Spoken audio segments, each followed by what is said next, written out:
They'd been farmers prior to my birth, and they passed on to me their feelings of deference, reverence for the good earth that provided so much for them as farmers, as people.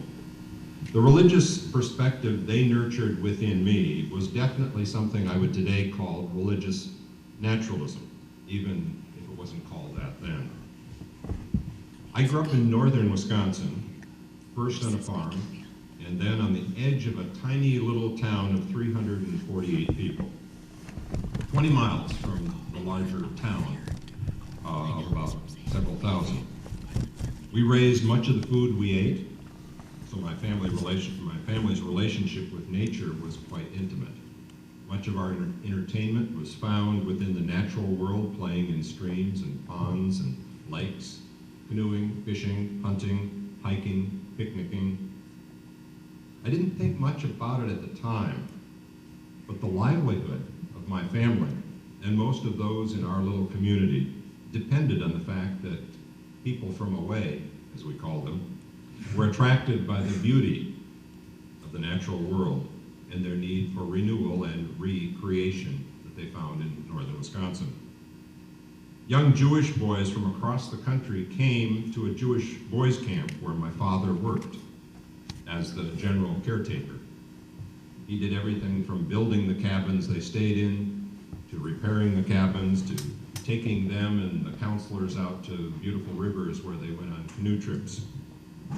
Then between October and December, Dad found other work because people wanted the beautiful evergreen trees native to our area for their Christmas trees and wreaths and roping. So Dad became the foreman of a crew who was sent out into the woods to cut evergreen trees anywhere from 5 feet to up to 100 feet. After Christmas, during that really cold time of the winter months, before Rabbi Hirschberg opened up his Jewish boys' camp, again, Dad was hired by people to build beautiful stone fireplaces in their lake homes. From an early age, I spent many hours out in the natural woods, tending the family's garden, digging earthworms for fishing, planting, trimming, and cutting evergreen trees, tapping maple trees, gathering berries from the woods, and exploring every pond and stream in the area. I received my formal education during the 1950s and 60s when science was still highly regarded and valued in our country. I'm dismayed today when I read that the only industrialized country with less support for evolution by their population than here in the United States is Turkey. I would have been given a failing grade in elementary school if I had believed what 1/5 of the Americans believe today, that the sun goes around the earth instead of the other way around. 1/5 of our population. Earlier, I read words for our service that came from Albert Einstein, who over a century ago published his first paper on relativity. The publication in 1905 is really far more important as a milestone date in the world history than, say, 1066 and the Battle of Hastings, or even maybe in our own country, 1776 and the Declaration of Independence, when you think of it in a larger scheme of things. However, the scientific theory of relativity still has come into consciousness by very few people, and some who we would consider well-educated in other ways. So even though I was taught to believe a doctrinal theology in my Sunday school classes and in my confirmation classes, I seemed to have a natural wall built up between the natural world of science and the theological realm of the church. They were two different realms. They didn't really intersect too often during that time of my life. Within the natural world, I learned the value of authority, the authority of reason, and the scientific method in understanding the natural world. Within the supernatural realm of the church, I learned the value and authority of the church, the minister, the Bible, with all its myths and symbolism and doctrine, in making sense of my religious feelings. The fact is, I enjoyed both the natural world and the realm of the church. In the realm of the church, I was taught ethical lessons. Lessons about the importance of compassion and sharing. I heard stories about Jesus telling parables like the parable of the prodigal son and the parable of the Good Samaritan and many other parables that helped shape my ethical standards. I appreciated religious teachings about being our brother's keeper, sharing what we have with others, and loving others as we would love ourselves.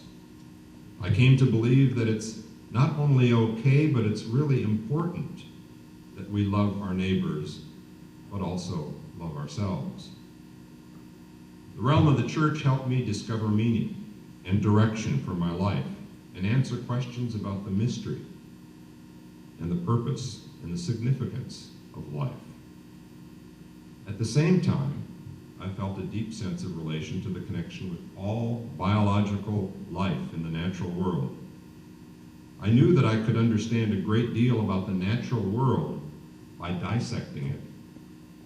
But I also knew that I needed, or maybe I wanted, a way to explain my feelings of wonder, my feelings of awe and beauty and majesty in the world of nature. I had a deep sense of reverence for nature, and religion helped give me words or a form that worked for that which seemed sacred and conveyed blessings to my life and made me happy. As I grew and I studied both science and theology in ever more depth, the wall I'd built between religion and the natural world began to crumble. I began to realize that the realm of the church was talking about the same world, the same natural world in which I lived and breathed, but in ways that were no longer making sense for me. In order to have a greater sense of integrity, I realized that I needed a religious community where science and religion could join together to understand and appreciate the natural world from the same perspective. I found that within Unitarian Universalism. I loved the way a small child in New Hampshire referred to our church there when I was their minister. He referred to our church as the land of Unitaria. I thought that seemed appropriate. Our Unitarian Universalist movement has allowed me and thousands of others the wonderful ability to unify the religious realm of worship and wonder and mystery with the natural world in which we live. Long before I found Unitarian Universalism, actually during my early seminary days as a Lutheran, I was attracted to thinkers who entertained early predecessors to religious naturalism. There was the Stoic philosopher Zeno, who said, all things are parts of one single system, which is called nature. There was Benedictus de Spinoza and more contemporary Henry Nelson Wyman, who developed the Chicago School of Theology, which had a big impact on a lot of Unitarian ministers. And I was inspired by what Buddhism and Taoism said about living in accordance and in symmetry with nature. When I left the theism of Christianity, I didn't really have a good theological category for myself.